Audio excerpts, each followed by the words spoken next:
of you say, so doctor? Yes, sir. Yes, sir. Right, okay.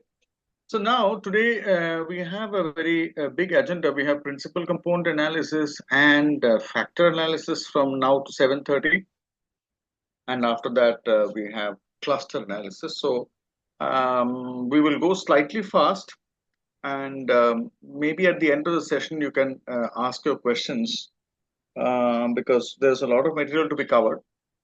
So my suggestion to all of you is, if you have any doubt in any slide, just write down the slide number and write down your doubt so that I can come back and answer the questions. Because for short programs, questions at the end is better. If it's a day-long program, I can answer questions as I go along. Okay, so I don't know if you're able to see this.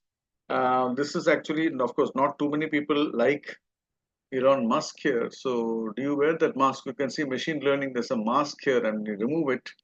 It's actually statistics. So today's statistics actually is extremely important, and most of these, in fact, I rather say all the techniques that we now call as machine learning, principal components, factor, and of course clustering we have talked about. Then of course we have others. We have support vector machines and k-nearest neighbors. All of these were all available at least 50, 60 years back. But the reason why they were not popular is first and foremost, of course, is the computing power. There was not enough computing power. And secondly, there was not much of a need. So most of the material was lying in the textbooks. And today, with huge amount of computing power, we can actually use all these things to actually make decisions.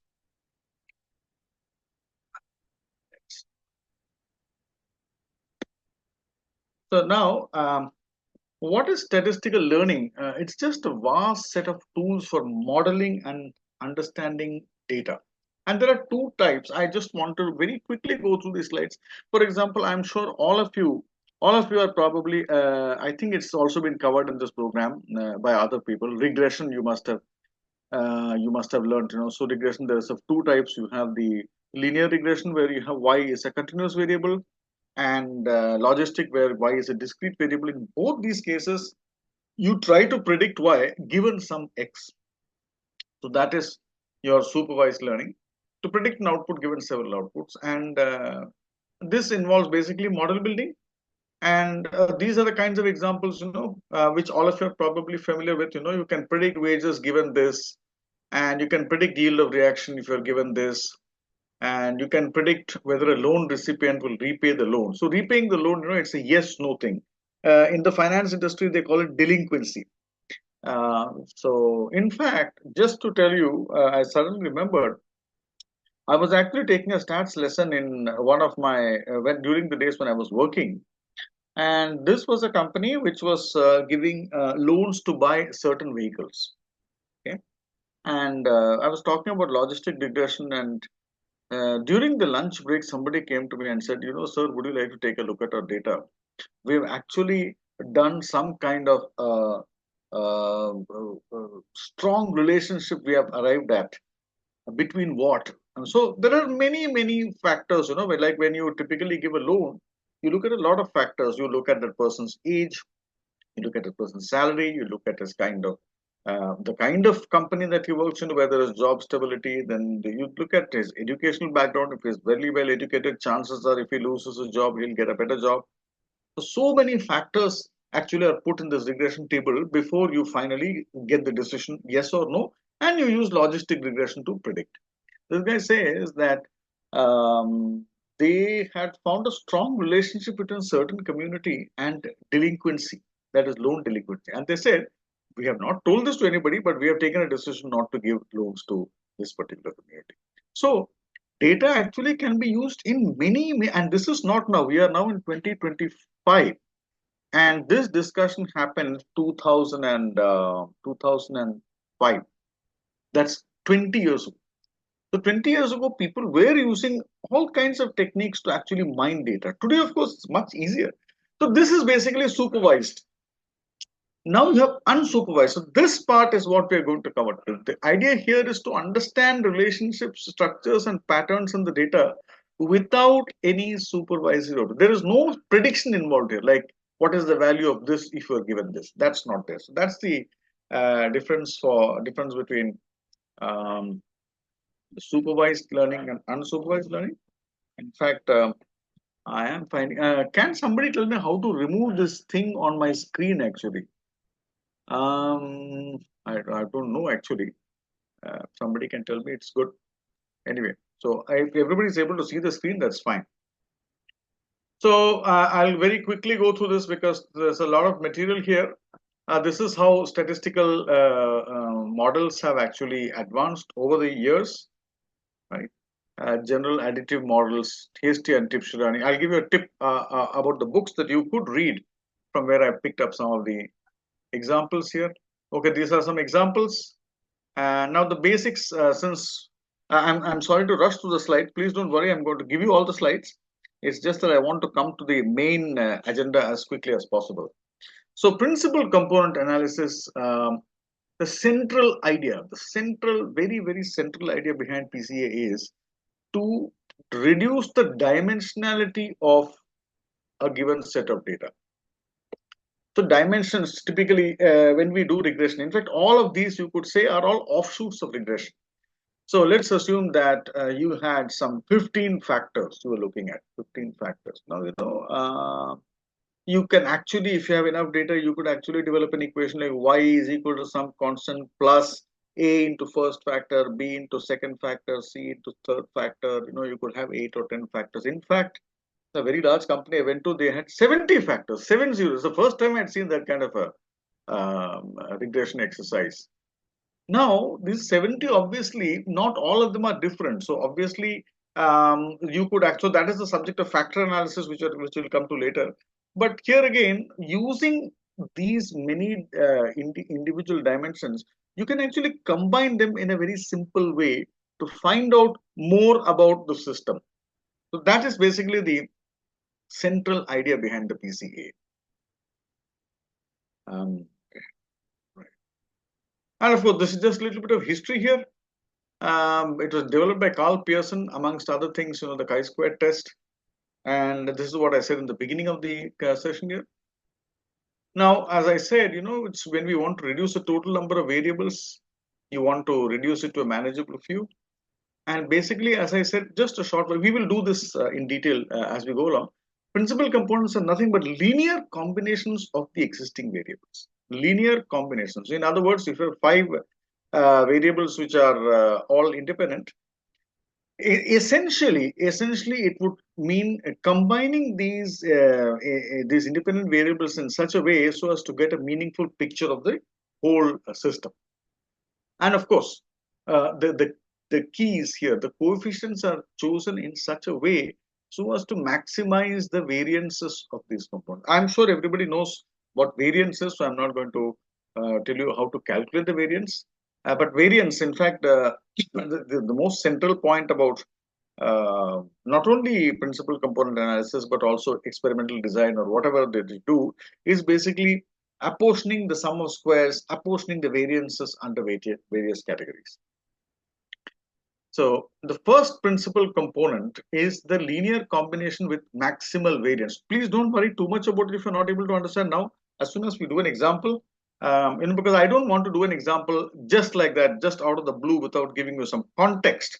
So just remember this. So from a large number of variables, for example, the first example that we're going to take will have 5 variables. And if I have time, we will look at the second example where there are 6 variables. So how do you combine those 5 or 6 or those 70 variables I talked about in a meaningful way? And the principle is to maximize the variance of these components. So this part here, the first principal component is a linear combination with maximal variance. We are essentially searching for a dimension along which the observations are maximally separate or spread out. And the second is, of course, orthogonal. I hope everybody knows the meaning of the word orthogonal here. Orthogonal means it's perpendicular to, the second component is actually perpendicular to the first one. Now, you can see here, in some cases, the PCA is an end in itself, but in many, many cases.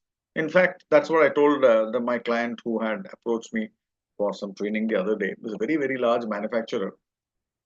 In fact, one of the senior people there were talking about using PCA, but you cannot use PCA until you are familiar with the basics of regression. So as you can see here, the principal component analysis sometimes is just to see patterns in the data, but more importantly, it is used as an input for some other analysis. Typically in regression where the number of variables is very large, as I said, 70, how can you regress one y or maybe two y's against 70 variables? It really doesn't make any sense. So look for linear combinations of these variables so that the 70 could be brought down to 5 or 6. That's the basic idea here. Theory, of course, variance, and then we are talking of covariance here.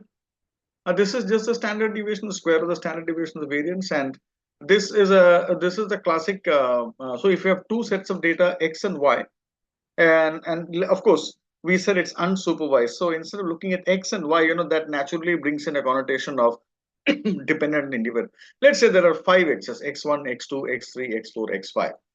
So if you're looking at x1, the first variable with itself, then you get this variance. But if you're looking at two two sets of variables, x1 and x2, then no, individual x1s minus the mean uh, product of this multiplied by the other set of data. So if you have x1 and x2, x1 1 minus x1 bar, and x2 1 minus x2 bar. Instead of, I'm using the x because people should not think that there is a y here. Actually, there is no y. In a principal component, the most important thing that you have to understand is there is no dependent variable.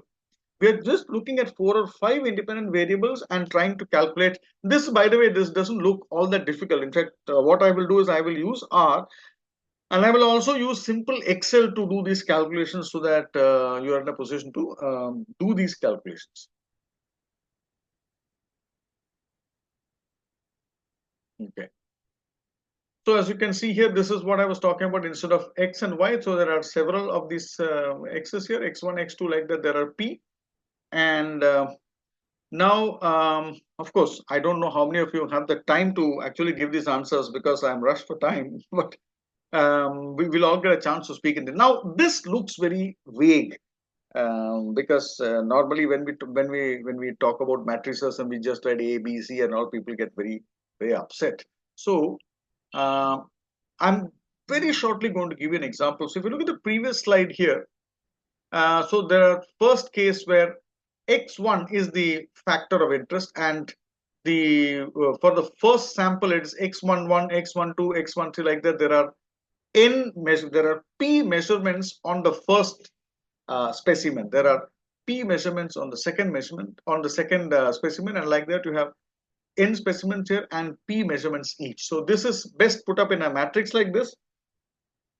And the first principal component, as I said earlier, is a linear combination of these variables in this form. These small a11 and a12, which you see here, are actually calculated.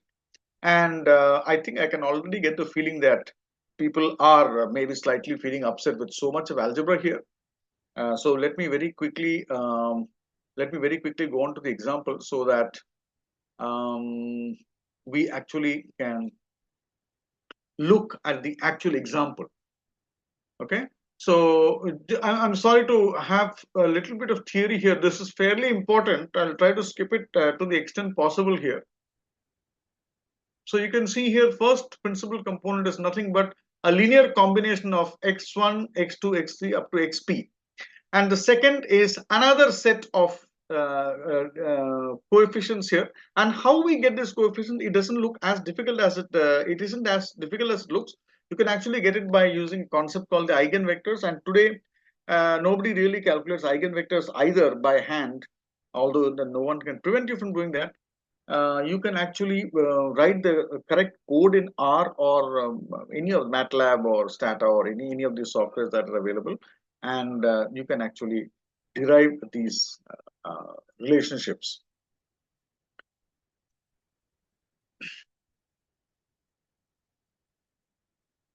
Okay. A PCA involves finding the eigenvalues. I don't know if people are familiar with the eigenvalue concept. Anyway, I'm going to explain it here. And this is what the covariance matrix looks like.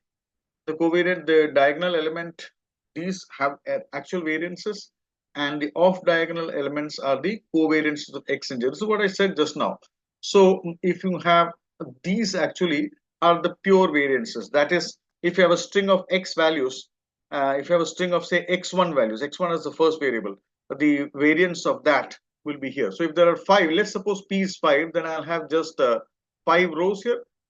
This one, 2 would be the covariance between variable 1 and variable 2. This would be variable 1 and variable p. So all the leading elements of the diagonal would be the variances of those individual x's, and the rest of them would be the covariances.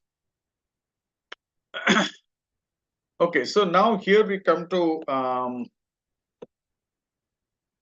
these are the properties of the eigenvalues, and of course I have not yet defined an eigenvalue here, but all that I can tell you is that the principal components are actually closely related to the eigenvalues. I do not know if people are aware of what eigenvalues are. We'll come to it in a minute. We'll come to it in a minute. This is another point which, in fact, which I want. In fact, this screen is really paining me. Okay. So we've come to this here. Variance of the principal components of the eigenvalues, and there are p such eigenvalues, some of which may be zero, but negative eigenvalues. Okay, don't worry too much about it. The eigenvalue calculation, actually, if you ask me, is the only difficult thing about this entire exercise. The rest of it is just working around with matrices, and um, the eigenvalue actually for low dimensionality, that is up to three x's, that is x1, x2, x2, up to three of them, you can actually do it manually by hand. More than three, it becomes difficult. So the only place where you actually need software is to calculate the eigenvalues. And CII is the variance of CI, C11, C12, C22, C33. These are, of course, the various coefficients, and these are the eigenvalues. So let me very quickly come to the example. One more point which I want to mention here is, some of you might have done experimental design. When you actually looking at real life data, because right now we are just looking at some algebra, and it doesn't make much sense. Please bear with me. When we actually look at real life data, you would find that there are data which are widely different in scales. Like there could be one particular measurement which is of the order between 10 and 100. There could be another which is between 1000 and 5000. There could be another which is between zero point 0.1 and 1. So if you have three different scales, there could be a lot of computational complexities. So one of the standard things that we do is scale all the data. So if I have 5 columns of data, basically the 5 x's, what I do is, for each of these columns, I take the mean, and every single data point, I subtract the mean and divide by the standard deviation. That is called scaling. So all principal component analysis and factor analysis, all of this is done with scaled data. And you don't have to bother about doing that also. In fact, whatever little algebra, we are on slide 19 now, whatever little algebra that we have done, you get the feeling that probably it's all very complicated. The idea here is just to give you an idea of how it's done. All the calculations we can actually do in R, and can get results. Okay, rule of thumb. Okay, let's not bother too much about. Right now, if instead of the actual data you had the correlations, then of course all all the x's which would be correlated with themselves, these would all be one, and these would be what are called the covariances. So the steps to do a PCA, I'm coming quickly to the steps here. Calculate all the various, code the various x's to zero, mean, and unit variance, scaling, calculate the covariance matrix, and find the eigenvalues. This part is the difficult part, as I said, and then of course discard any components that only account for a small proportion of the variation of the data. Now, of course, then of course we look at the screen plot. I'm going to skip this, and I'll come back to this when it's time to do so. Concluding remarks here. Let's. Okay, I'm going to just look at this example here.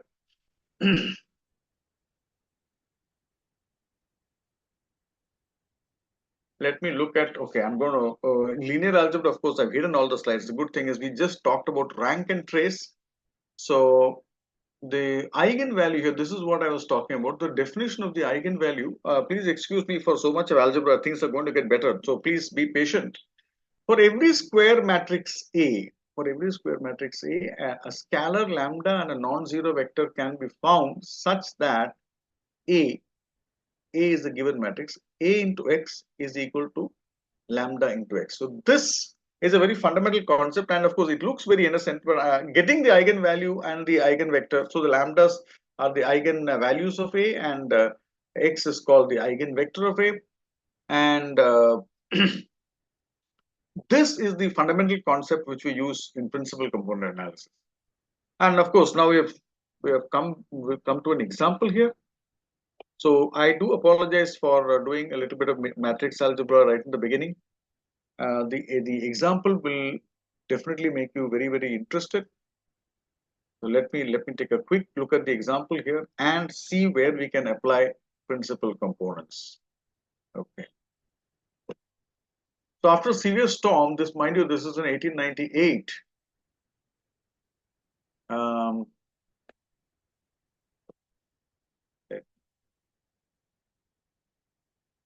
all right.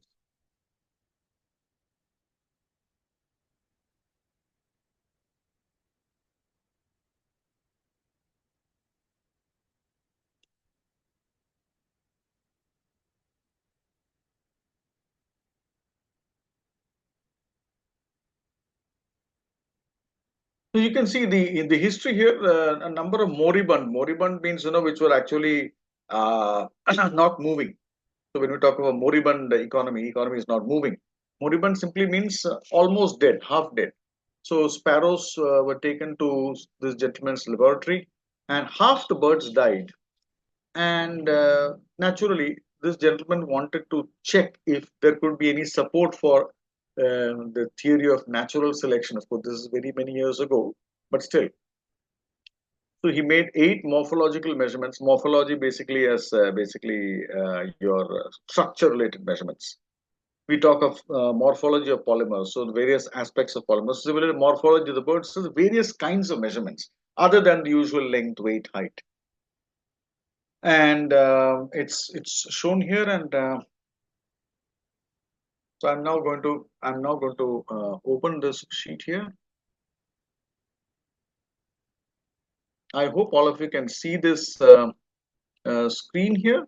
I'm going to slightly increase the size. I'm going to slightly increase the size here. I hope all of you can see this. So these are the various dimensions here. Now we are looking at real data, x1, x2, and you can see here x1 is nothing but the total length of the bird. And of course, it starts from Sir, only PPT is visible. Excel sheet not visible. No, no, it's not visible. Okay, so I think Maybe while sharing, share entire screen. yeah, I should have done that. Now the thing is, I don't know where to. Okay, I go here. Where is the she sharing? Okay, I go to okay, Once, let's say, advanced sharing options. Um, reshare once again. Just okay, okay. Where is this entire screen here? I can't even select it. You have to go back and again share, sir. Okay, now let me see. yes, yes, Now you're able to see Excel sheet. yes, yes, Okay, visible, thank you. sir. That's why I wanted to check, what because normally I use Google Meet, which is more user friendly, or maybe that's because I've been using it all this while. So you can see here the raw data. This x1 is the total length of the bird. X2 is the alar extent. Alar simply means the entire wingspan. That is, when the wings are completely spread out, then the furthest from the left to the right, that is the alar extent. And then of course x3 is the length of the beak and head, and x4 is the length of the humerus, and x5 is the length of the keel of the sternum. Sternum basically has to do with the chest area. So you can see here, you have all these numbers, and of course, I'll explain the coloring scheme. So there are 49 birds here, and you can see, I mean, this data has been done, and I just wanted to show you why using a software like R actually makes a lot of sense. So this data, if you calculate the means of x1, x2, x3, etc., and if you calculate those means, put the means at the bottom, then each individual data point, subtract the mean and divide by standard deviation, you will get all these numbers here. You'll have to take me at face value. My recommendation here is, I will send you the Excel sheet. I will send you the R. Please actually try to work it out, because in a matter of 45 minutes, I have to cover this and also look at factor analysis. So I'll please forgive me for going a bit fast.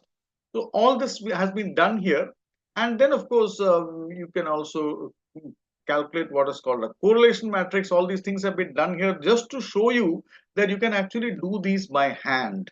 You can actually do, and the best way to learn, trust me, the best way to learn is to actually do all these calculations by hand. Now I'm going to do a little bit of R here just for your benefit. So can everybody see my R screen now? Yes, sir. Okay, good. So I'm going to now open file, and go to NATVIT 2025. Okay.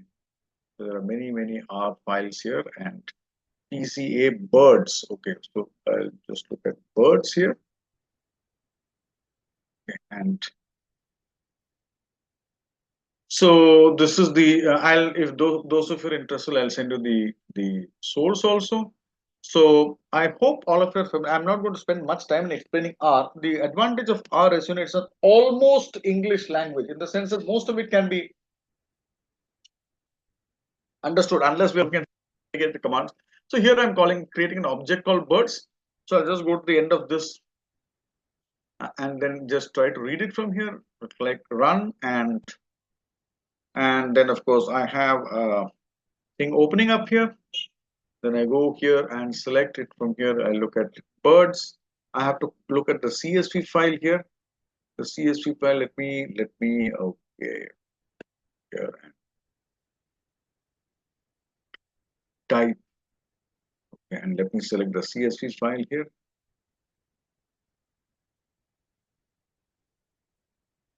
Comma separated variables are all here. Okay, so it is PCA01 birds. It's clicked open. So you can see here it's selecting, and R, of course, for those of you who are familiar, R will just do the reading and keep quiet here. So it's read it, and I'll very quickly try to go through it now. Structure, basically, this is not an R session, but still, it will tell you what it is. Basically, it tells you that it's read the data. And trust me, as a person who suffered a lot, sometimes when you have data where the length of the columns is different, then you will find that sometimes you have not available values filled in. So it's very important to read. And then of course, head and tail, I'm going to ditch all these things. This will give you the first 3 rows. I'll do it slightly fast. You can see in the last 3 rows. So between head and tail, the tail is always the most important function, because if by any chance there are NA values, you can always see them. Let's suppose that the data that you got, you didn't check, maybe you had 5 columns, and of 150 rows each, in one of them there was only 148 rows. Then you'll find that row, you'll find the last 2 elements are not available. So those kinds of, these are all small tricks that people do to check that your data is of integrity. This is a very beautiful command here. Core simply does correlation.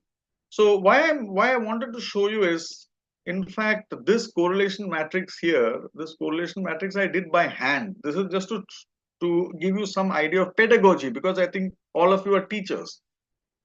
So you can see I have very painfully calculated this Corel, using this Corel function, using these. I have actually generated all of these, but it can be done very easily now with just one command. So correlation of birds, just go and click run, and it has done that.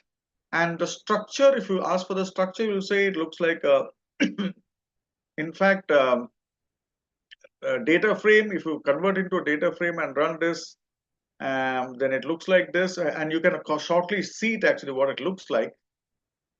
So you can see here, you can see the output below. This is what it looks like. Now, x1 with itself is 1, this is 0.735, 0.632, and so on and so forth. So this is for the birds here. Now, okay, this I'm just writing it somewhere. These are all not too important here. CA birds fit. Okay, so now this is the actual principal component analysis that we will do. You can see here. This is the command. You'll have to take me at face value, unfortunately. I don't know if you're familiar with what is happening here. Generally, we look at this is a data frame, rows and columns, and -1 means to ditch the first column, delete the first column. Why? Because those are the identifiers, 1, 2, 3, 4. So delete it and do the principal component analysis. So you go here and click run. And then of course it's done. This is the good thing about R. You can see the results are coming at the bottom. Principal component analysis has been done, and we need to look at two things now. We need to look at the fit, and okay, the fit has already been done, and summary here, summary and structure. What does the summary contain? So if you see here, run this. Okay, it's a list actually which has so many components here. Don't worry too much. We are going to now see, I hope you know enough of R to be able to understand that this is an object here, which is a list. This PCA bird summary is a list which contains many things, of which you can see they are all listed here. It contains something called standard deviation. It contains something called a rotation. So now I can just extract these two out. I can just go here and extract the importance here. Importance of its importance. So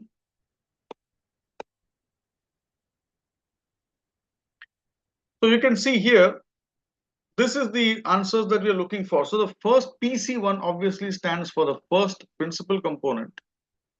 The first principal component is nothing but 0.451. I mean, there's a 6 decimal points, and you can actually go there and reduce it to 2 or 3. So the first principal component is actually, if you ask me, it's a mythical thing. There is no such thing in real life. The real life are those 5 measurements. But what multivariate analysis is telling you is, consider a quantity, consider an object which is about half of the first variable, which is the length, and which is about 0.46 times into this, 0.45 times into this. So these are the principal. So this actually gives you the principal component 1 of the bird, right? And you could actually go here, and in fact, I have done all these things in the Excel sheet. I'll send it to you. You can actually go and take a look at it. 4518 and 054617. You can see here. 4 and 4505. These numbers here are all. These are basically what are calculated from our programming languages from the program, and then of course. So therefore, it's very important to understand what exactly we're doing. We're just clicking a few lines, but what we need to now understand is we have actually calculated an entirely new thing, and that new thing is, it is like the concept of, for those of us who've done chemistry, the concept of hybridization. It's the same thing here.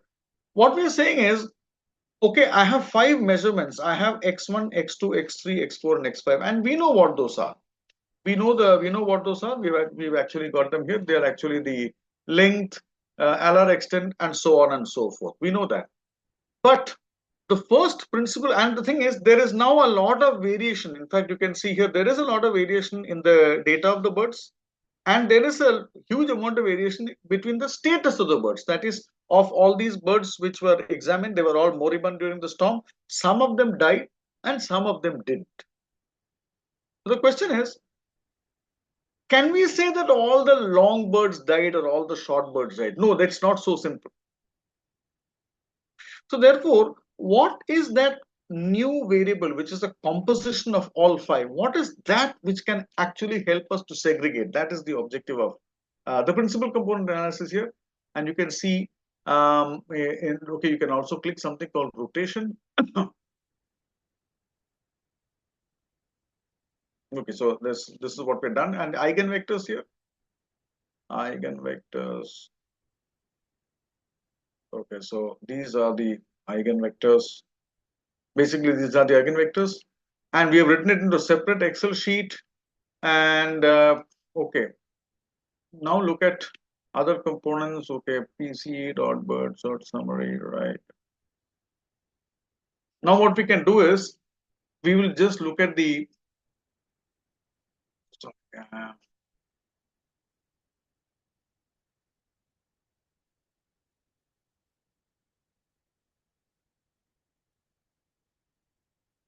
okay.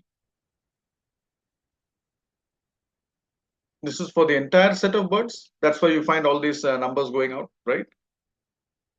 And we are looking at tail also. These are the last five and the last six and the first six. So this is generally something. This is some of it was based on the code I took from somewhere, and some of it is based on the code which I read. I mean, I'm very bothered about head and tail just to make sure that all our calculations are coming correctly. Anyway, so now we'll go to the interpretation. Of course, I've also been very honest here. This looks like a terrible plot. If you plot something called biplot, trust me, you'll get a very ugly looking plot. If you don't believe me, you can actually look at it. And it looks like this. Of course, it doesn't really mean much. Now, what I'm trying to do here is, this is the interesting part. This is where a little bit of, okay.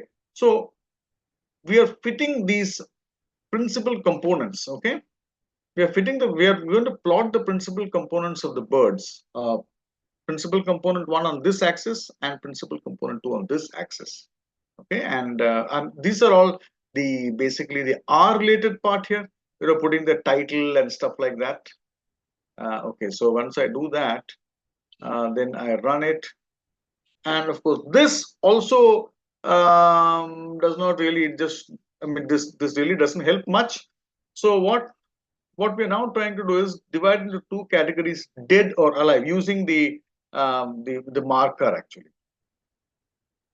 So this is the code, and I don't want to spend too much time explaining the code to you. So you can see here, out of the 49 birds, 21 times. So I'm actually adding something to this matrix. So in the status, now you can see here, I'm just going to, this is a bit of a clever bit of R code here. I know which ones are alive and which ones are dead from the textbook, and I'm just adding that status here to this data frame. I had x1, x2, x3, x4, and x5. So I've just added something called status. Okay. So the first 21 are alive, and the second and the next 28 are dead. So that's the bit of code here. I would urge all of you to actually code. And matrix plots, of course, matrix plots, and then of course most of the code actually is available in many of these textbooks. Okay, this also you can see. In fact, what I will do is I'm going to now tell you, if let me see if I can zoom it. Zoom. Just a second. Sometimes my computer is quite slow. Yeah. Okay. So now it's okay. So here again, you can actually this again. So these are the various x's here: x1, x2, x3, x4, x5. I mean, these are classified into alive or dead, and it really does not tell you much. Like, should I say, if you look at this x3 and x4 combination, which ones are alive and which ones are dead. And even if green and red, we really can't get a very clear classification of on what basis can you say, given these, please remember the original question, all the statistics that we do should be to answer some scientific question. That is something many statisticians forget. So now let me see if we can plot the principal components. In fact, I'll come to this scree plot later in a minute. Scree plot is important, but more important that is this. By the way, this last part of the code is something which I copied from somewhere else. But this is very nice, and you can see here. Let me just Let me just do this part and then you'll understand. There is a lot of and drawing the plot.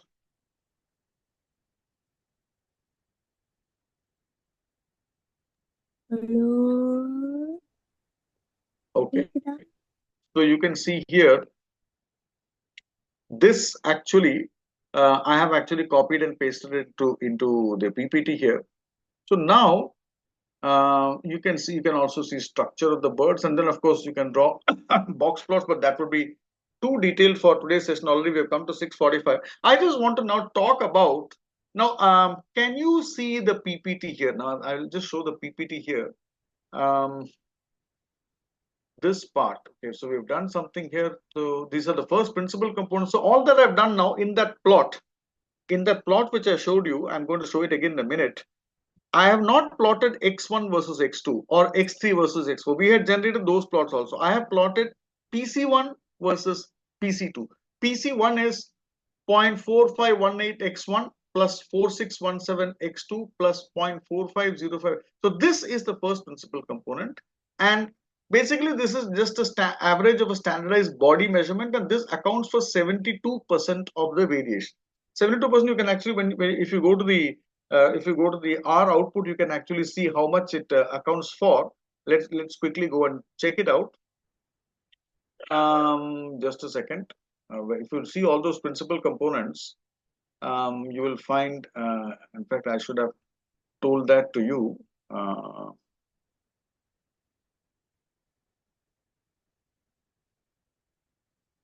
You can see here the PC here. Can you see? Can you see my screen here? So Yes. yeah. So the principal component 1 actually accounts for 72.3% of the total variance. And principal component 2 accounts for about, by variance of course, we are looking at taking the standard deviation, squaring it, so 1.9 squared plus 0.729 squared. So we are looking at variance actually. When you add standard deviations, you can't add standard deviations, you have to add them geometrically, square and add. So this variance of PC1 accounts for 72.3% of the total variation.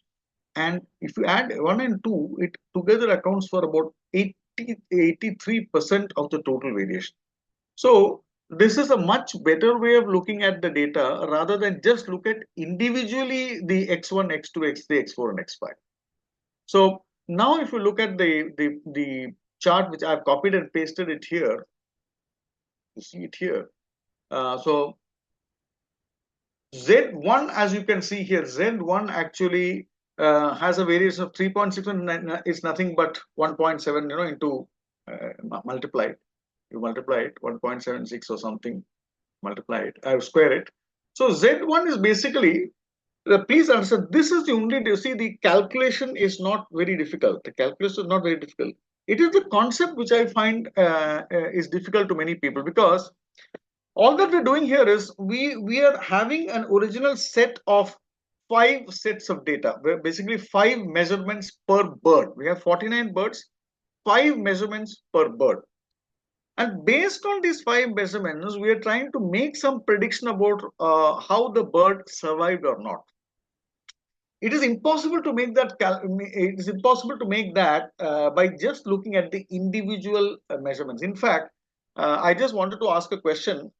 What technique would you use if you were given just this data? That is, those 5 sets of data, the 5 measurements, and the last column, there is a column which is dead or alive, status. So typically a logistic regression you could actually try to do with these various columns, you will find you're not coming to anywhere. You will not be able to draw any conclusion.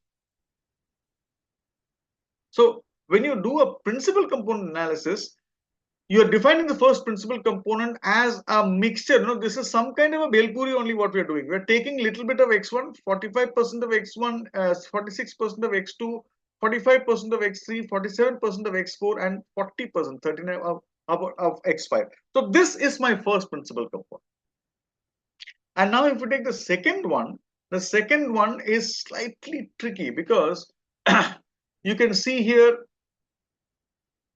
Z2, in fact, is a contrast, because X2 and X3 X2, X3, X4. So you can see X2, X3, X4 are positive, and X1 and X5, X1 of course the value is very low, X1 and X5 are negative. So this is some kind of a contrast. So this is something called a shape factor. So the first one actually is something called a size factor, because it takes some proportion of all the dimensions in a positive way. So it's a size factor. And this is something called a shape factor. Now if you see this chart, this is what we, in fact, this is just for your information. I'm going to conclude now in a few minutes. I mean the principal component analysis. Now the first 21 of them recovered. Now the thing is, if I just showed you these data, green background for survivors, it's not possible to actually to make any sense either by doing the t-test, like whether you have all the, even if you take Z1, if you take Z1 for all survivors in one column, Z1 for all non-survivors in another column, if you do a t-test, they will not be significant. So there is no way you can actually explain the difference unless you combine the various measurements in a certain way and plot it the way I've shown you here. So you can see here, this is the chart that has been plotted using ggplot, and you can see here alive and dead, right? Now the thing is, what do you notice about the alive and dead ones? Okay, just answer a small question. Which set of points? Just look at the screen. Which set of points are more spread out? Is it the blue ones or the red ones? Red ones, sir. Spread out in.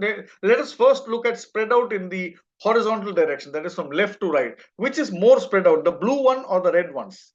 The blue. Blue one, sir. Blue one. Blue. Correct. It is blue. And what about the vertical direction? The vertical Red direction. one. I mean, you could say red, but not really, because the blue is again. Yeah. Yes. Okay. So now the point I wanted to make here, in fact, this is the point made by Herman Bumpers, that is the biologist, who in fact did not know any statistics, right? He said, the process of selective elimination is most severe with extremely variable individuals. That is, birds which are very big or very short, they did not survive. It is the ones which were closer to the middle that was the stabilizing selection. This was to say that stabilization selection occurred so that individuals with measurements close to the average survived better than individuals with measurements far from the average. So when you see the word far or close, it all that this technique helped us to do is to see the entire forest and not the trees, because the individual trees are x1 for the one dimension, x2 for another dimension. There are so many numbers. So a bird is characterized by 5 numbers, right? x1, x2, x3, x4, and x5. Based on each of these 5, it is not possible to conclude anything. But when you combine them in a meaningful way, don't be bothered too much about not understanding eigenvectors. Actually, this machine learning program is typically I conduct over one day. Okay, and right now I've got just 45 minutes. So I was actually scratching my head all day yesterday and today, trying to figure out what to put in and what not. My original PPT has some 7-8 examples. But the point, if somebody were to ask you, what did you take away? The taking away here is, from initial 5 dimensions, we had x1 to x5, we reduced it to only 2, right? Z1 and Z2. And that actually accounted for 83% of 89% of the total variation. So that's good enough. In the previous case, you have to look at 5 variables to understand the variation. Here, only 2 variables you understood the variation, and you can see here. And then, of course, you color them as per the status. So you can find here the ones which are more spread apart, right? Farther spread apart are the ones which died. The ones which are close, more or less compact, you can see here. The ones which are more or less compact are the ones which actually survived the storm. So this is a classical example of principal component analysis being used to undertake some kind of a classification. And I would like permission to actually change my topic now. Let's talk about factor analysis. Can we go on till 7:30, Dr. Siddharth? Hello, sir. Yeah, we'll go until 7:30, right? I will now change to factor analysis. Yeah. Up Okay. to 7:30, and then we'll continue the clustering. Right. I may want just a 5-minute break at 7:30. Yeah. We'll take break. No issue, sir. Yeah. Right. Okay. So now, for the benefit of those who have assembled here, I wish I could take this part of this is again equally interesting. I'm just going to this is exactly the same, and I will send it to you. It follows exactly the same methodology as last time. All that I know, like I've studied this for quite some time to get the hang of it. The only point that I want everybody to take away is, if somebody asks you, okay, so what did you learn in this short class? So you can say eigenvectors, you can say I did some correlation, I was doing some matrix manipulation. All that is fine. What is the central theme? The central theme is dimensionality reduction. That is the central theme. Instead of looking at 5 dimensions, I now compose those 5 dimensions in such a way so as to get 2 dimensions. And that helped me to focus, that helped me to understand the data better. So dimensionality reduction is the name of the game as far as principal components is concerned. And an exactly similar thing is coming up for factor analysis. So I'm going to send these slides to you. I'd like all of you. I'll also send you the raw data, and also, in fact, there's a lot of examples here. I'll just send you two. In fact, there are a lot more spirits and God knows what else. Of course, there are many more examples actually from economics, from engineering, from biology. So statistics actually has, in fact, some of the best statistics books have been written by psychologists actually, which is not even a hard science. So I'll send you this particular PPT, and let's now quickly look at the next one here. So let me now open the factor analysis. In fact, to tell you the truth, I myself used to get confused between factor and principal component. Between the two, let me now tell you one thing. Between the two, actually, principal components is considered to be respectable. Factor analysis, there are a lot of statisticians who actually say a lot of bad things about factor analysis. But anyway, that's not our concern. We'll come to that. We'll come to it at the relevant time. So I'm going to this part I'm going to make slightly interactive. So when we come to that particular slide, maybe some of you can. This factor analysis again is a very simple concept. It's a very simple concept. Okay.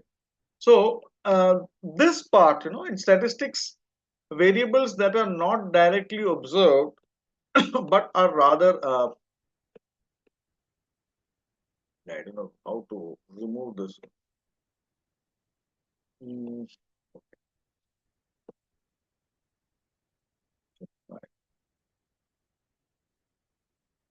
It is this adjusting of my screen. Okay, I hope everybody can see this. Variables that are not directly observed but are rather inferred from observed variables are referred to as latent variables. Now, I don't know how much sense this makes to you. I've gotten this is my own homemade example coming up, so that might explain the concept later. So mathematical models that aim to explain observed variables in terms of latent variables. This I don't know if this makes sense, because we are just saying in the first one, in real life you'll find a lot of data coming. In fact, a lot of psychologists actually use factor analysis hugely. Huge amount of literature that you find are done by psychologists. Why? Because some of the scores, in fact, if you administer a psychological test on, say, 18 or 19 varieties, we will see that example now, you find that there is a lot of commonality between them. And the idea is to extract the factors. So that's what we try to do here. Latent variable model provides a linkage between the latent variables which cannot be observed and the manifest variables which can be observed. This might again look like a lot of hot air, but I request you to be patient and look at the next slide. Let me go here and Now look at this. I hope all of you can see this. How will you simplify this list? I hope all of you can read that food taste. This is for a restaurant: food taste, cleanliness of cutlery, waiter courtesy, waiter appearance, quality of beverage. Now you can see here there are 28 things that you measured. Okay, only a fool will measure it, but let's assume that somebody has measured it. How can you actually simplify this and present to your management? So you are the quality manager or you are one of the front desk managers, your boss has come and said, okay, get the score. Here is this consultant has given us a score. You go around and get the feedback from the guests in the dining area or people, guests who are staying. So you can see here, the big hotel. So is there any way you can quickly summarize this?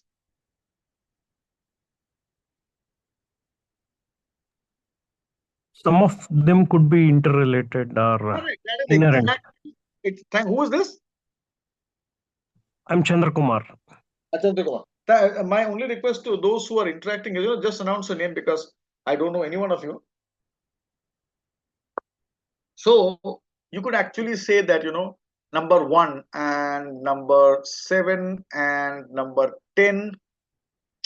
And then, of course, you can look at 21 because we generally food and drink go together. So 1, then 10, and then 1, 10. I think 7 also, 1, 7, 10. And then, of course, 21, 22 are all. So they are all different, but they can all be represented by a factor, a latent variable called food and beverage quality or quality of refreshment served. Even refreshment is a very vague word. Quality of meals served. Meals, of course, include your drinks or whatever. Then, of course, it could be the other thing, quality, cleanliness of cutlery. Then, of course, table decoration. Some of them would fall. Are you able to get the reasoning here? When we get something like this, instead of having 28 separate items, you could actually classify them into various groups, right? And that is exactly what a factor analysis does. Here you can actually do it because all of us have been to restaurants. All of us, it is not rocket science. So we know, for example, there are some places where we say, you want to have a quick bite to eat and say, no, don't go to that place. Food is very good, but my God, the service is very bad. 1 hour. So let's ditch. Or in some cases, you have all the time in the world. Okay, it doesn't matter. There's a huge waiting list, but okay, I don't have anything to do. So I'll go to a place where the service is bad, but the food is good. So we make decisions instinctively based on this kind of analysis. Then again, retrieval time of car, I've actually suffered a lot. Once I've had to wait for 15 minutes to get my car. Nobody knew where it was. So then, of course, quantity of cutlery, the kind of cutlery. I still remember I went to a restaurant and asked for a fork. That guy said, "Sir, I don't have." It was not a very big restaurant. That guy said, "Like, we don't have fork. I can give you one more spoon if you like."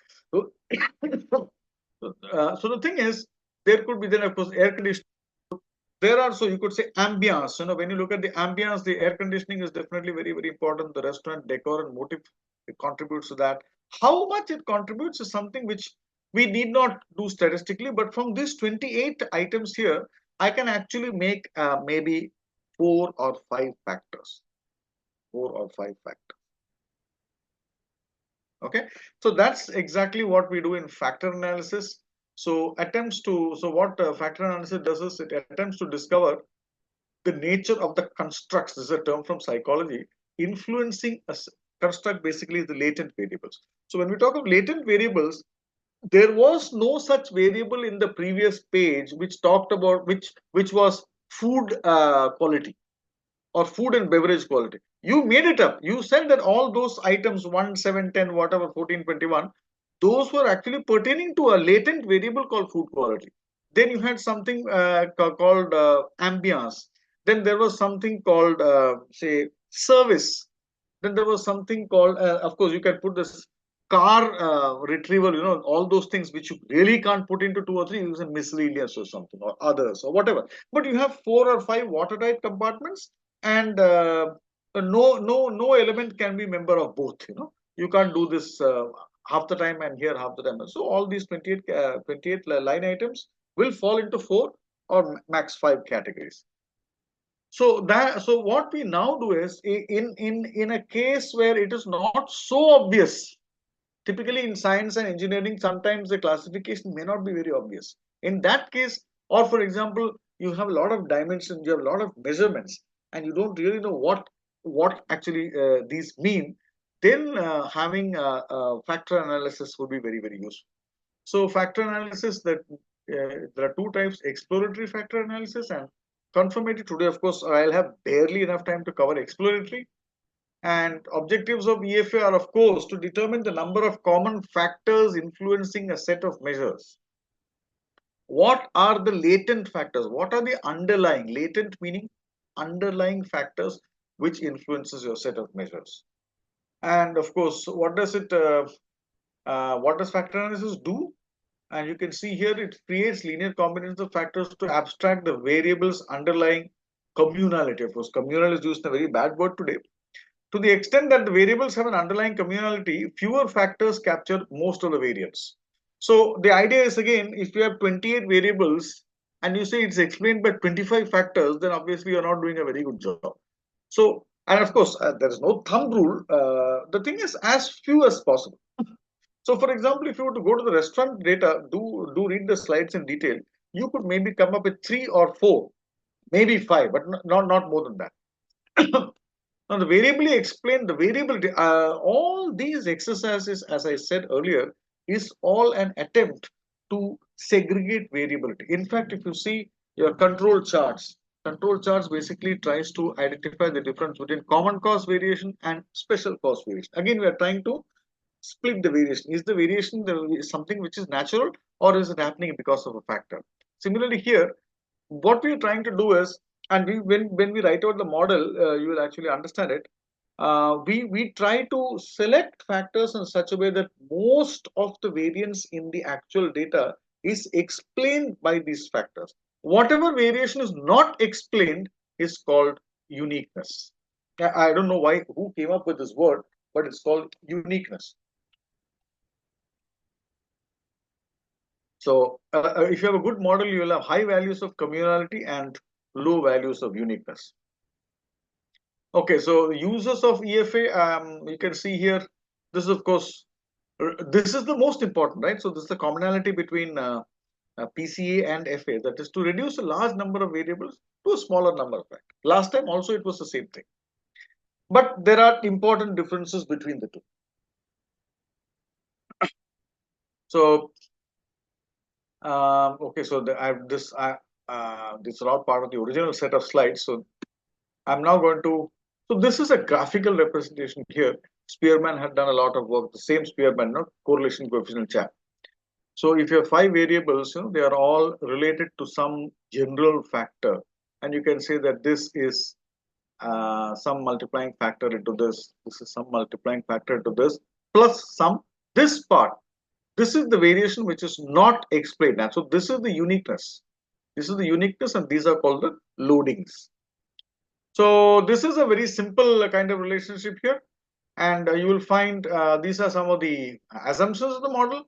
They're not too difficult to understand. The factors are independent of the uniquenesses. I mean, the variation that you see is randomly distributed. This becomes slightly more interesting. As you can see here, you have 1, 2, 3, 4, 5, 6 variables. So mind you, the only measurements that you have are these. We don't have F1. We say, okay, maybe the 6 or 7 or 10 of the responses are modeled by 2 or 3 factors, right? So you can see here, these are the loadings here. So basically, these equations. So the other thing which you need to understand, and this is a bit of advice from my side. If you know linear algebra, basically matrix manipulations, if you know that very well, most of this becomes easy. The whole thing is basically nothing but linear algebra.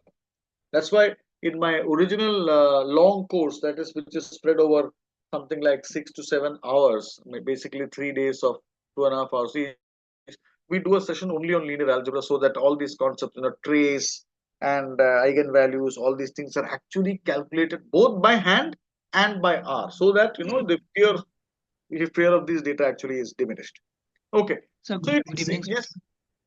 So sorry to interrupt. So do Yes. you have any YouTube channel where we can see or view the 7 hours long duration sessions like in on Okay. linear algebra?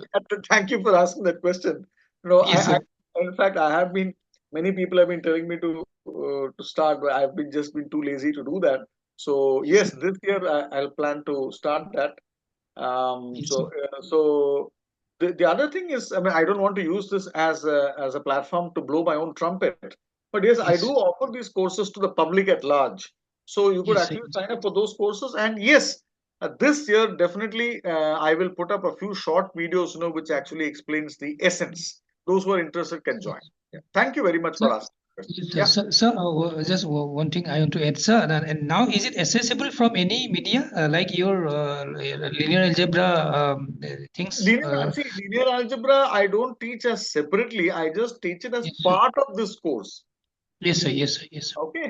So when Yes, the sir. course is announced on the public, you can Yes, sir. actually sign up for those courses. So And please yes, do share your email address, sir. Sorry to interrupt again. Do share your email address, sir. I'll do that. I'll do that. I'll do that. Thank you, Certainly. sir. Okay. Thank Thank you, you sir. very much. Thank you very much. So you can see here, this is a very basic way of defining it. In fact, for those of you who have done DOE or those of, in fact, DOE is nothing but an extension of regression. The whole thing, everything is linear algebra. It is just writing down the relevant equations, taking the transpose, taking the inverse, and solving. Everything works down to that. The only difference here for PCA and FA is you also calculate something called the eigenvalues. That's the only, shall we say, tricky concept here. The rest of it is basically transpose, inverse, multiplication. That's all. So in a factor model, basically the only thing to remember is these y's. It's not just one values. This y1. In fact, there would be uh, p parameters, right? So this is basically a matrix equation, and the factors are, you can see here, just having two factors, and the idea is now to calculate these loadings, and these loadings are what we are going to check now. This is a very, very interesting example, and I hope I have the time to complete it. Let me see how much time I have. Okay, I have another 17 minutes. Maybe I'll take 20 minutes. So I'm going to now very quickly get into R and just show this to you. Okay, I'm going to skip this part. So you can see this here. Of course, this is um, basically I'm putting the cart before the horse. So please forgive me for this.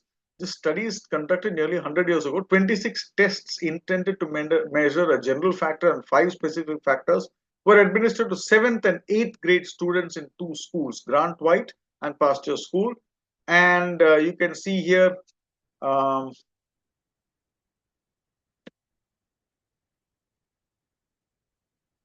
okay, right. Sometimes this. So this is basically the um, Holzinger and what's the name of the guy? Swineford. Okay, not a very nice name. Okay. So these are the tests basically. These are measured to 7th and 8th graders here. So visual cues, paper, lozenge, these are all the various kinds of tests. And you actually have the data here. The data is available. I'm just going to, let me just close this part. I'll just close this part. Close. Okay, don't save. I'm just going to open here. Okay. Grant White. Grant White scores. Grant White is here. You can see Grant White. This is the comma separated variable file, and, and of course everybody knows, I suppose, the different CSV is just plain data, no formatting, no colors, no nothing. But I just wanted you to get a feel for the data before we do the analysis. Okay, so I hope all of you can see this. Let me just increase the size here to maybe 120%, 125%. Okay, so the ID here, and of course this is gender, and then of course grade, and then of course all the various kinds of tests, and these are the scores obtained. So it's basically strings and strings of numbers, 145 numbers, just a mass of numbers. So once you have this kind of a data, what do you do with this data? That's what we're trying to do in factor analysis. So now this is an extremely good example, and you can see here there are six. I'm actually skipped some slides for the sake of brevity. So I'm just getting a little bit technical here. I hope I'm forgiven for this crime. So first is preparing the data, making the correlation matrix. A very good idea for you people would be to actually do it by hand in Excel. But if you're too lazy, you can always write one line of code and do it in R. Then this part, these are two new things here. Suppose somebody gives you some data, the first thing, of course, that we need to do is to set up a correlation matrix. Nobody actually works with raw data, or people work with scale data, either with scale data or with the correlation matrix. Correlation matrix is, so if you have scores, 19 scores, these 19 scores, how do they correlate amongst themselves? So score in test 1 versus test 2, score in test 3 versus score test 7. You can build up an entire matrix. Once you build up that matrix, how do you know whether whether it is feasible even to do a factor analysis? See, that's a very important question, and that is answered here. There is a two tests that statisticians have developed. One is, of course, Bartlett. Bartlett is a very famous guy, M. Morris Bartlett. He had written actually a lot of books, a lot of papers. And Bartlett's, of course, you have the normality test also due to Bartlett. I mean, the homogeneity variance test. So many tests attributed to Bartlett, but this one is a test for sphericity. This evaluates whether or not the variables intercorrelate by evaluating the observed correlation matrix against an identity matrix. Identity matrix is all the leading diagonals members are 1 and the rest are 0. So this basically checks, and then of course this is a more powerful test, the Kaiser-Meyer-Olkin measure. Of course, you don't have to bother about all these tests, but all that you need to know is, suppose someone comes to you with data, okay, saying that please find out what are the latent factors. See, if it is something like restaurant, please understand this. Like I keep telling people, even if you look at the simpler test, the two sample T or the ANOVA, if the differences are very palpable, like if you know what the differences are, it's like, for example, all of us know a little bit of chemistry. So suppose I were to give you 10 pH readings of some acid and 10 pH readings of some base, it does not require a two sample T test. The base will all be at 12, 13, and the acids will all be around 4, 5. So when the difference is stark, when we can see it, then you don't require a test. Similarly, when the data is very simple, like suppose somebody were to bring restaurant scores to you, you don't need to do a factor analysis because you can straight away classify. You can put all the food related items, you can put all the decor related items, ambience related items, you can put the service quality related items, and maybe you can put general. At most, if you're going to evaluate a hotel, there will be 4 characteristics. That's about it. So where it is well known, you don't have to bother about doing factor analysis. Where it is not well known, in fact, there are some extremely beautiful examples of factor analysis where a lot of structure has been discovered by applying these statistical techniques. So this is a starting point here, and let's very quickly do it in R. Already, I think okay, we have another 11 minutes here. I've got my time here. So 9:30 means I think I can take 5 minutes more. So let me very quickly open my file. Where is open file? And open this R file here. Cluster, okay, factor analysis, education scores. Click it open. Okay, so this is done here.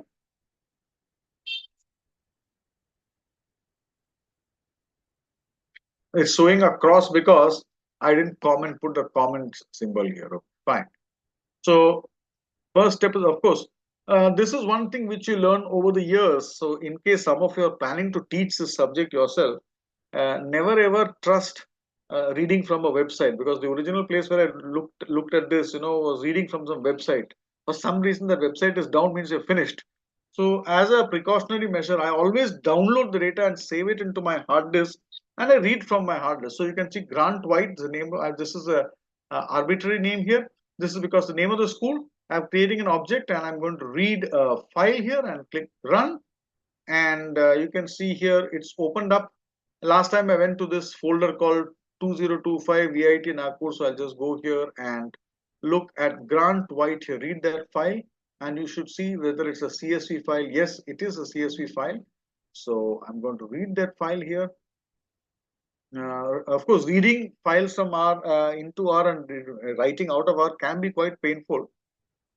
A lot of problems. Okay, now structure. I'm going to structure head. Everybody knows all these things. Structure means it will tell you what kind of an object you have here. You can see here it says it's an object of, it's a data frame actually. It's a data frame with 145 observations of 32 variables. And head will give you the first 6. And this, of course, from here, the analysis that we are doing pertains to only 19 of the 32 columns. Only 19. And which ones we're actually writing them out here? These are the tests of importance to us. Don't ask me why. So I'm writing all these names and attaching it to something called fa.variables and variables of interest. So I'm going to click run and it's done. And then from the original data set, I'm extracting it. So this box bracket basically is extracting. So you have a matrix, a data frame, rows and columns. So rows means I have not put anything. A comma means so take all the rows. But if you wanted rows only 20 to 30, you put 20 colon 30 there. But here I want all the rows, so I'll put nothing there, put a comma, and extract only those columns whose names are in this string fa.var. So that's what I've done here, and you can run it here, and it's done. And structure of fa data, you can see structure of fa data. This is again, so instead of 32 columns, you'll find it's a data frame of 19 columns, 145 observations. And then of course, the correlations amongst all those 19, right? So 19 variables. So 19 variables means it will be 19 C2 correlations. Okay. So that entire thing is done very mechanically by just one line of code here. And core is the function that does it. And then of course, this is one thing which I've done here. Round is basically, if you print it as it is, you'll find 6, 7 decimals. I want only 3 decimals. And there again, you can see here, there'll be 19 by 19 rows. I don't want to see all 19 rows, so I'll just see the first 6 on either side. First 6 top and first 6 on the side. So I click that and I click run. And you can see, this is so. You will find 19 by 19, all this leading diagonal. So the correlation between cubes and paper, cubes and paper is 0.19 and so on. So the entire correlation matrix, in fact, both for principal component and for factor analysis, you work with the correlation matrix. Okay, so I have actually done it here. Created it, and write.csv. This is the function where I just write it back into my. These are all practices which I always encourage. You can do something in R, but you never really know what your object looks like. So the moment you create some objects, you want to see what, especially if it's a big fat object like this, 19 rows, 50 columns, then you want to actually write it out somewhere and check whether it looks okay or not. This is a good practice. So write CSV. I'm not going to run this line. And then check 2 is checking for factorability. This is your step 2 in this PPT here. So step 2 here, so there are 2 tests here, and you need to install these packages. I'd like all of you, I admit I'm going a bit fast. I'd like all of you to actually run the code yourself. I'll send you the R scripts and the CSV files and the PPT. Please find the time. You don't have to do it today, but maybe sometime in the next week, actually work this out yourself. There is no substitute for actually doing it yourself. So you install these 2 packages, and then of course in R it's not enough if you install the packages. They have already been installed. You have to add them to the library.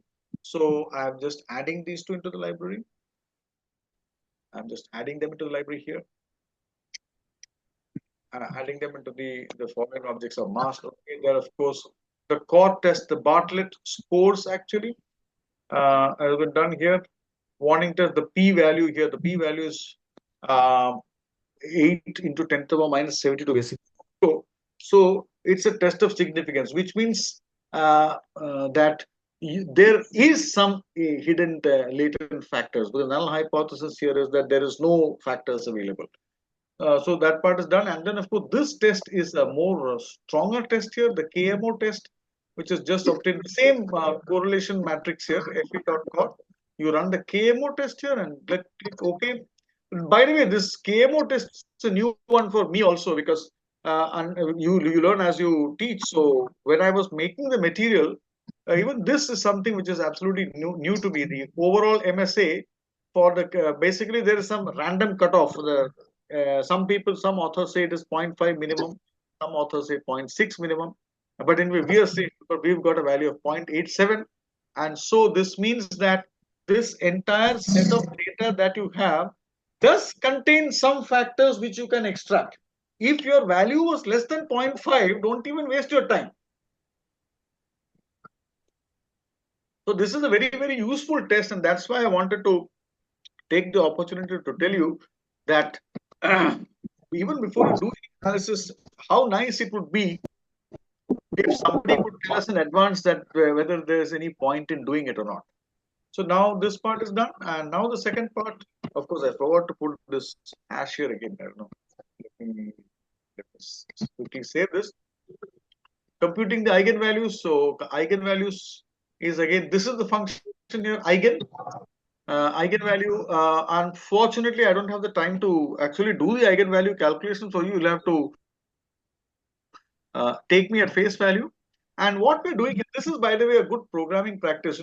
Some people, they skip this test. They just do it and let it hang there in midair. Someone is saying something? Okay, then just put yourself on mute. I thought somebody was trying to say something. Okay, so I've generated the eigenvalues here. This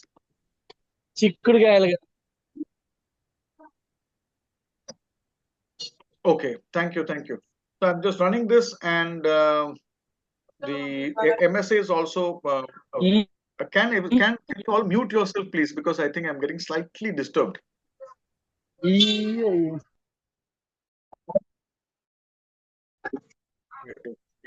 Thank you, Dr. Siddharth. Actually, this happened in one of my previous programs also. You are being very clever in the sense that you have allowed me to unmute myself. There was a program I was giving. Every 3 minutes, I myself was getting muted because the host was muting everybody. So anyway, thank you very much for giving me an opportunity to speak. So this part, this is the only part about linear algebra which people are not very familiar. The rest of it is fairly straightforward. So here I've actually calculated here an object where all the eigenvalues of this correlation matrix. There are 19 variables, so there are 19 eigenvalues, and you can see here. If I just click this, then I can see all the eigenvalues here at the bottom. Okay, and then of course this is a useful part here because I'm writing this into another file and summing this. I'm just summing up all these things because the correlation matrix has 1 on the diagonal. The sum is 19, so the sum of the eigenvalues will also be equal to 19. That is the meaning of this here. So let me just click this, run, and click this and also run. And so you find here, you can see now now you can see that there are 19 variables, right? We are struggling with 19 variables. Now the idea is to how many factors must I have? This is where value add comes in today. When you were discussing restaurant data, or when you are, suppose somebody gives you some data which is obvious, like say feedback about resolution rating. Typically, many call centers. And I have had the good fortune to have worked with different kinds of industries. So let's assume that the customer service department of some company is asking you to give an appraisal about their process, right? So there could be many things. One is, of course, speed of response. Now, again, if you look at speed of response, do you have an automated response where that fellow immediately gets a feedback that okay, your mail has been received? Sometimes you send it to some of these companies, you don't get any acknowledgement. So is there an acknowledgement? Okay, then in how many days is the response given? Then of course the quality of the response that you get. Quality of the response cannot mean please write a mail to somebody else. So quality of the response, again, on a scale. Speed of response, another scale. Then of course the quality of escalation. Like suppose you get a response which needs to be escalated to somewhere. How quickly does the escalation work? So there are many factors. So you could actually say that if you're looking at some customer service cell, you do not require factor analysis to look at the latent factors. If you look at those 10, 15 things that they are measuring, you can say, okay, item number 1, 6, 7, and 14 will be under this factor. Item number 2, 3, 9, 10 would be another factor. So where it is obvious, this is something which I am never tired of saying, where the factors are obvious, don't break your head doing factor analysis. Where it is not so obvious, there you do factor analysis or principal. So here, you can see here, there are two thumb rules here. So how many factors will you take? You will take as many factors as there are eigenvalues more than one. So you could say there are 1, 2, 3, 4 factors. This is very close to 1. So you could say, I will take 4 or 5 factors. I will take 4 or 5, or we'll go with 4. The other thing is, again, arbitrary, and that is, you can see here, sorry. Let me just quickly move this slightly painful. Okay. So I go here and this part here. So the first eigenvalue, the first factor has explained 33% of the variance. The first and second together explain 43%. So if we take the first 4, it explains about 60% of the variance. And as you add the number of factors, the marginal utility, and if you remember that concept, it's exactly same here. Like please allow me to digress for a minute.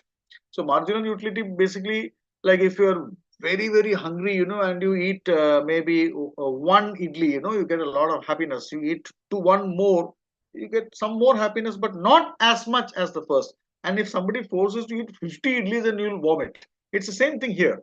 So the first one explains 33. The next one is explaining 43, but the difference between the two is just 10%. See, from none to 1, it is 33%. From here, it is only 10% increase. From here, it is only 8%. So marginal utility is slowly coming down. So similarly, the marginal, we generally take either here number of factors which have eigenvalue more than 1, which is coming to 4. Actually, strictly speaking here, if I were to look at those old rules, I should have to take 1, 2, 3, 4, 5, 6, 7, 8, 9. If you the Pareto principle, that's 80%. But generally, 4 or 5. So you can take about 4 or 5 factors. So you will say that there we will take 4 or 5 factors. What those factors are, we still don't know. Please understand. What those factors are, we still don't know. And another way of looking at number of factors is to look at a scree plot. By the way, I didn't look at it in principal component analysis. It's exactly the same concept here.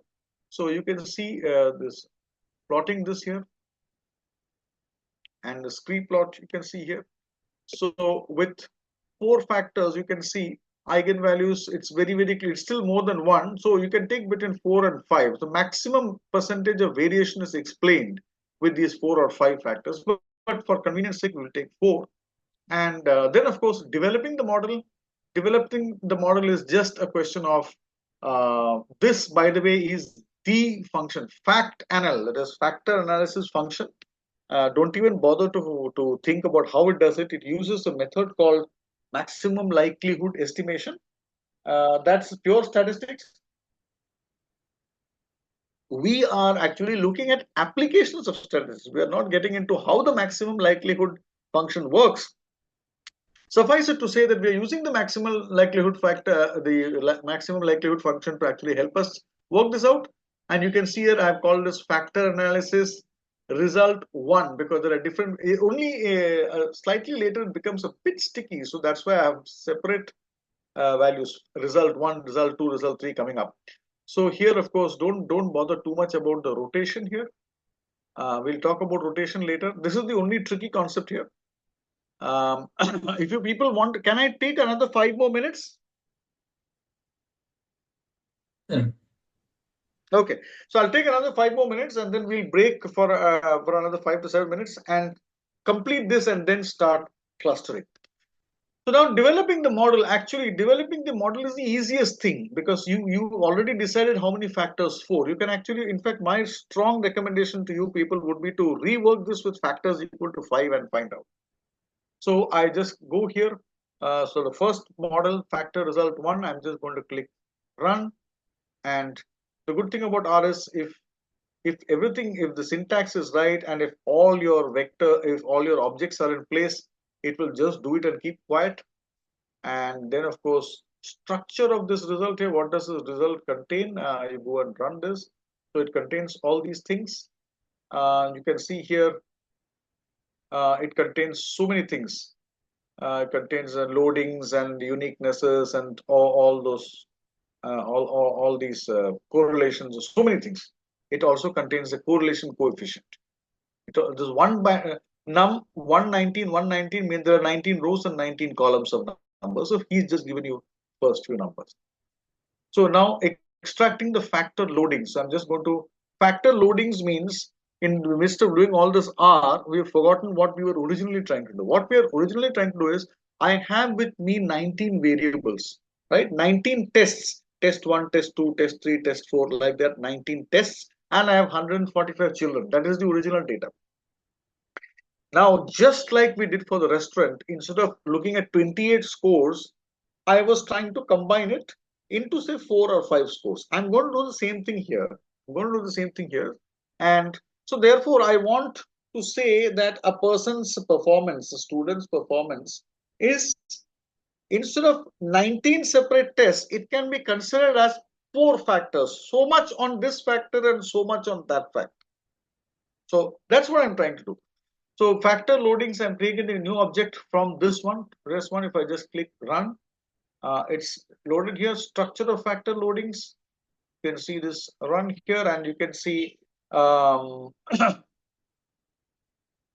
Okay, so factor loadings. Let me just check here. It's already printed here.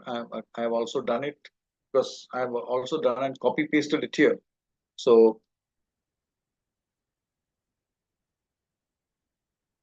7 steps actually. I've determined the number of factors. So this part we have done, and then estimation of the model here. Okay.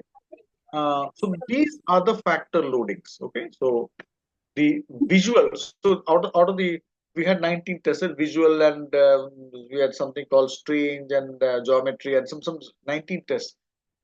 The first one can be expressed as 0.536 into factor 1 plus 0.176 into factor 2 plus 0.392 into factor 3, and so on and so forth.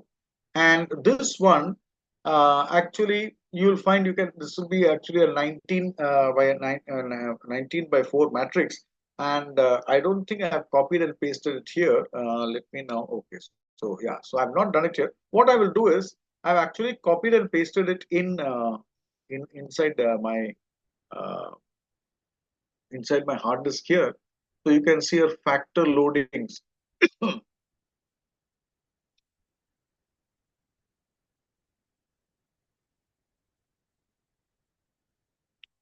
That just gives you the summary. So what I did was, from R, whatever result is generated, copy it into Excel. And that is what has been done here. This is a CSV. And of course, I have gone, and then of course that's only available in a CSV format. I have actually, you can see here what I've done here. This is the slightly difficult part, in the sense that CSV files, you can put coloring and all that, but when you save it, no formatting gets saved. So I've saved it as an Excel worksheet, the original, and I'm calling it factor loadings one as worksheet. So I can see all the colors. Now you can see here, the visual is actually 0.5364 into factor 1 plus 0.1755 into factor 2 plus 0.3924 into factor 3 minus 0.2 into factor. So like this, you've developed a matrix, and unfortunately it doesn't look very good, because suppose you find that some of these, let's suppose that you had something called say paragraph, maybe it has to do with verbal abilities. So suppose it was strongly correlated with one, you can see some of these, right? Paragraph, sentence, word, you can see some of, they're all correlated, but you have some numbers here also which actually may not make much sense. I would like to think, and please correct me if I'm wrong, I would like to think that this is test administered to 7th and 8th grade people. Maybe splitting the write up into paragraphs, or maybe making sentences, or maybe there are different kinds of words, This is word count, how many words you got right. This is word meaning. I don't know. I'm just guessing here. This could be add. Add is addition, which is not too much here, but it's here. But again, there are many of these elements here which are all slightly high. So this is where statisticians do a slightly tricky exercise, which I said in the beginning of the session. They do what is called a rotation of the factors so that please listen carefully, so that most of the numbers in any column become very close to zero. This is again this involves a little bit of matrix algebra here. It is possible to do it, and the technique is called rotation here. You can either do orthogonal rotations or oblique rotations. I'm sorry, this part is slightly sticky. Please bear with me.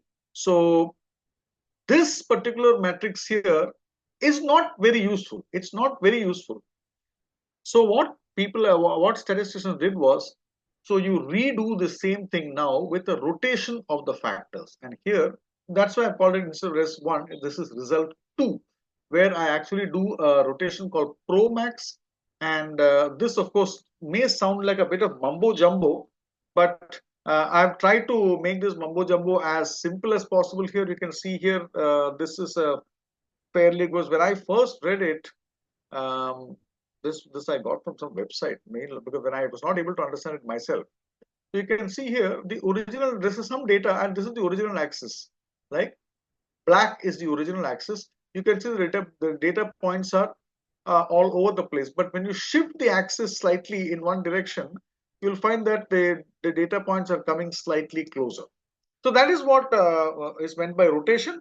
As of now, since you're doing the since you're doing the since you're doing this the first time, you'll have to take me at face value when I say that rotation is something which is basically nothing but a simple linear algebra trick. And once you do a rotation, and that is also done in R, you just have to specify the kind of rotation, whether it is varimax. Varimax means orthogonal rotation, and promax means oblique or non-orthogonal rotation. Don't worry too much about it. So do the same factor analysis here and click run. And of course, the second result is generated.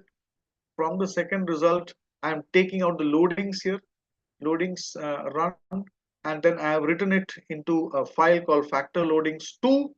And what I have now done, which I did before the session when I was preparing the material, I've gone opened it and saved it as an Excel worksheet. So I'm keeping the old one open here. Now I'm going to open the new Excel sheet, which I have copied the values from. And I suggest you do all these things yourself. Now I'm looking at factor loadings 2, same factors and same variables, 19/4 matrix. Now look at this.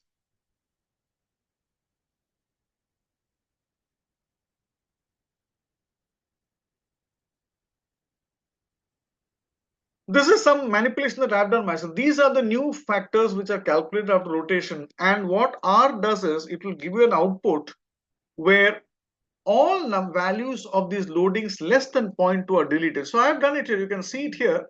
I put a small logical thing here. If the absolute value of this particular cell, these 4 cells, is less than 0.2, then don't print anything. If it is more than that, then print that value.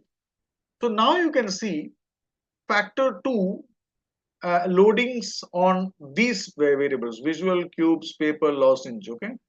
Factor 1 is on general, paragraph, sentence, word. So you can see here now, can you see this? Most of them have now become 0, and you can see here there's non-common. There's some commonality here.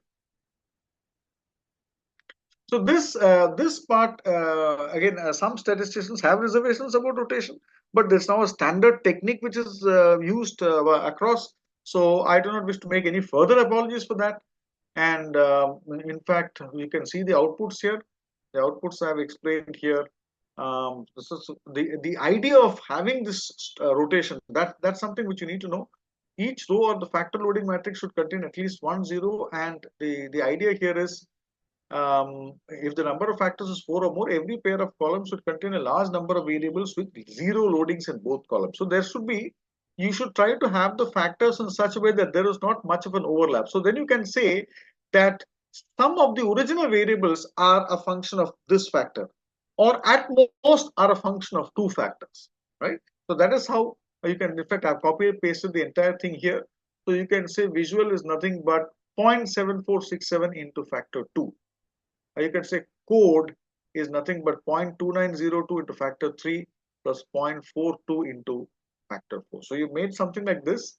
And as you can see here, primary indicators of factor 1 are general, paragraph, sentence, word, this, so.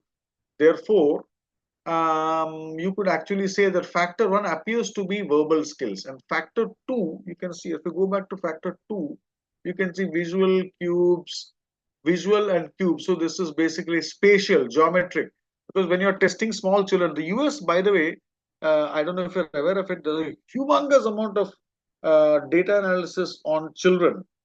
So it's so that you are, in fact, they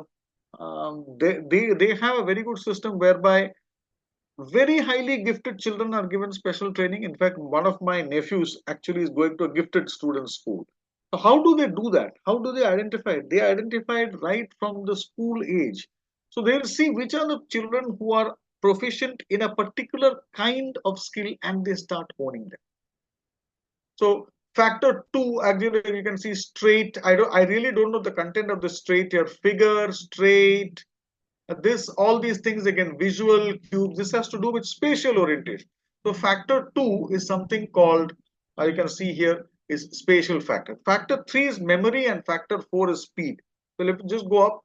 Factor 3 is memory, okay. So coding, you should remember various codes. Then of course, factor 4 is speed, actually, addition, coding. So these are various aspects, and what we have done here in this factor analysis is, from this original mass of data, we have tried to bring it down to 4 factors, whereby we can explain most of the variation using these factors.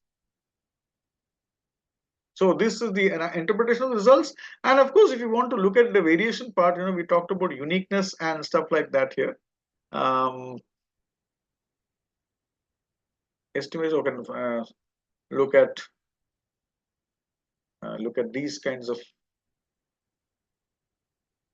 correlation uniquenesses. Okay, so there are 19 uniquenesses. Now, obviously, the uniquenesses need to be as small as possible, because as I have explained here, what we're trying to say is every variable that we measure, I'm not talking latent variable, but the actual variables that you measure, is defined as some loading factor multiplied by factor 1 plus another loading factor into factor 2, like there are 4 factors, and the balance variation is what we called uniqueness. So if most of the variation can be explained by the factors, then the uniqueness will be low. So one of the algorithms that people write in order to do factor analysis is, how do you actually minimize the uniquenesses here? So these are the various uniquenesses, which are basically the residual variation. And the idea is to, so suppose somebody were to do some other kind of factor analysis where these uniquenesses are lesser, then you will say that that is a better analysis. So I've actually exceeded by 15-20 minutes. So it is now 7:50. Shall we take a 5 or 10-minute break now before we start the next? Yes, sir. 10 minutes. Okay. Okay, 10 minutes. So we will start at 8 o'clock. Yes, sir. It's 19:49 by my watch. Yes, sir. Okay, thank you very much. Sir, can you share me the mail ID, sir, or phone number, sir? Yeah. In the chat box, sir. We can note it down, sir. Okay. Let me quickly. Where is this? Where is Chat this? box, sir. No. I'm not very familiar with how do I raise hand. I'm just trying to figure out how to send it to you. Actually, participants. Okay. Find a participant invite. No. Share security. Maybe group chat we can send it. Right? Apps. Not apps.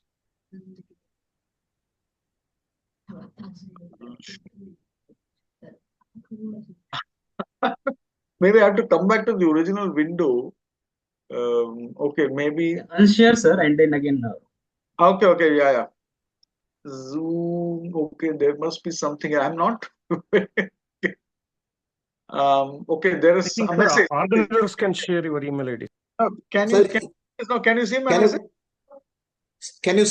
can you type in the Excel, sir? We can just take a. Oh, okay. I should have realized that. Okay, so I go here. Now can you see it? Can you see it now? Can you see my Excel sheet? Yes, sir. Yes, sir. Okay. So my email ID is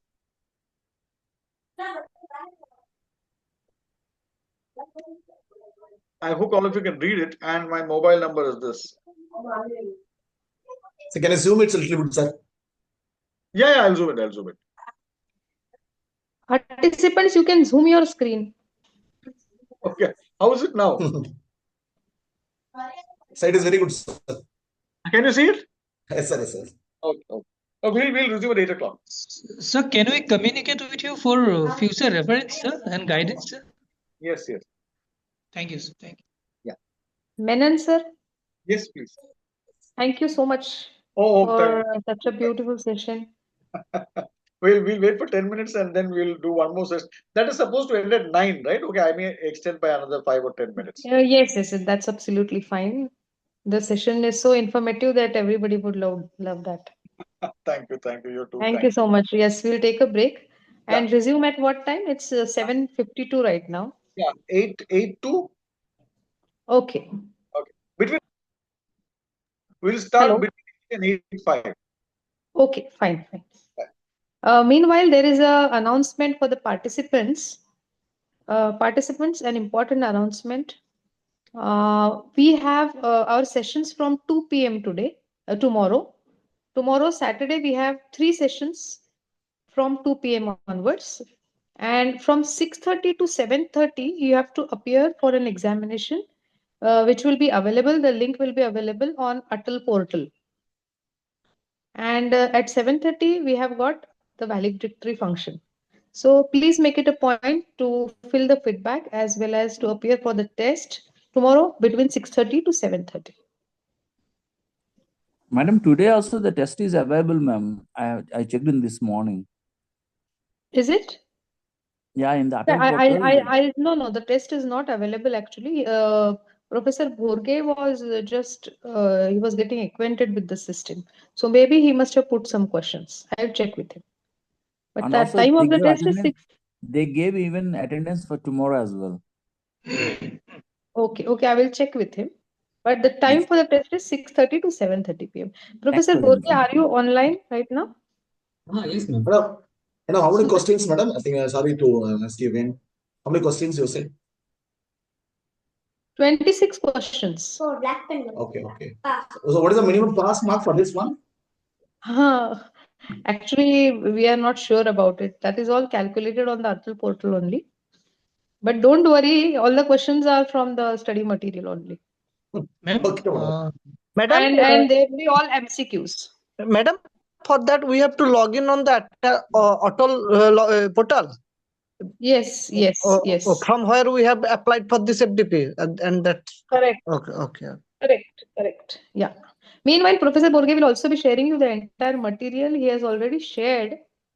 Okay. Yeah, ma'am. Sorry to interrupt, ma'am. Only 3 days video materials are shared, ma'am. Share fourth day. Yeah. I will upload. Day 4 folder is empty, ma'am. Sir, Yes. respected sir, ma'am. Day 4 folder is empty. Sorry. Yes. I will share. Yes, he will share. Sorry. Okay, fine. Thank you so much. Madam, hello. Madam? Yes. Madam, attendance is not updated in Atal portal, madam. Professor Borge, has it been updated? I think 2 days back updated. Yes, We'll it was update updated, madam.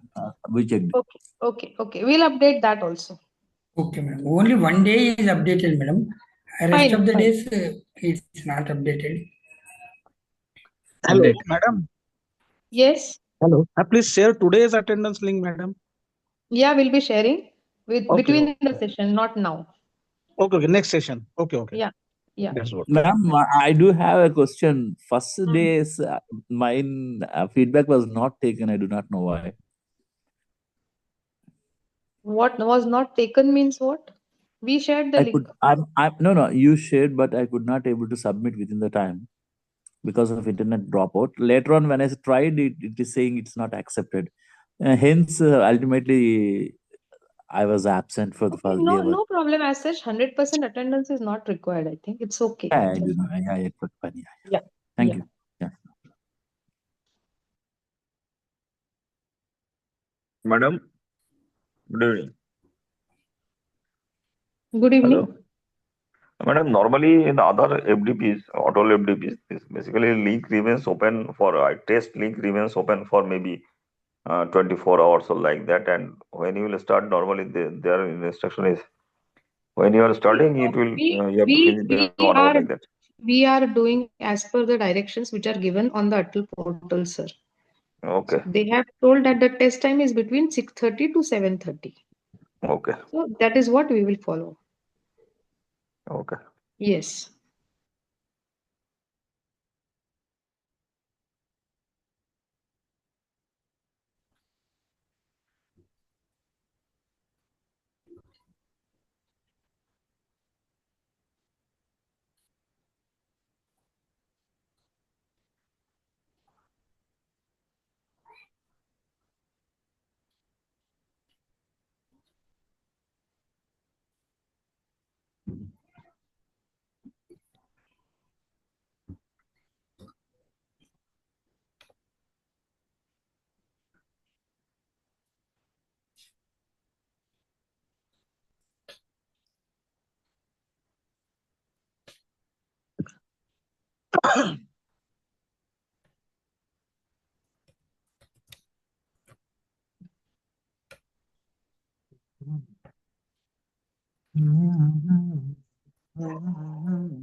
Sir, you are not audible.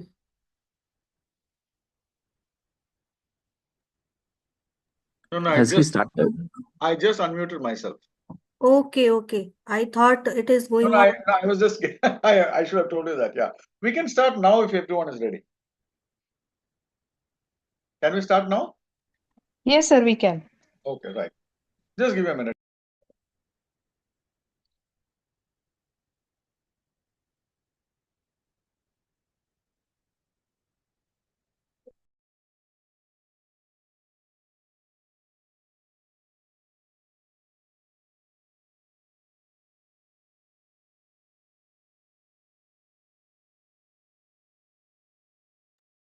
So let me start at the very beginning. Sir, sorry to interrupt you. Yes. Actually, the window that you are sharing now, it is having two thick border lines, black lines. So, kindly check it out because few of the part of your slide is not proper visible. Okay. I'm not left. How about now? It is coming, sir. It is there. Okay, I then can share a Still screenshot. it is there. Yes, it is a black. Yeah. Yeah. let me because I really don't know. Let me pause sharing and then. Can you see anything now? Okay, I'll stop sharing now. I'll stop sharing, and now let me start sharing again. Okay, maybe sometimes like Microsoft, you just shut down and restart, everything starts working. So I'll just share screen now. Share screen, and which is the option I should select? Screen, and I'll click share. This black thing, actually, I don't know how to get rid of. Yes, Yes, it's sir. Yes, gone. sir. Now it's gone. Thank heavens. Yes. Thank you so much, sir. Okay, so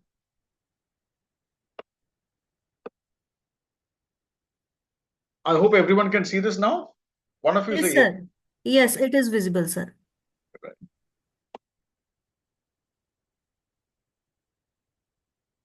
Because okay, right.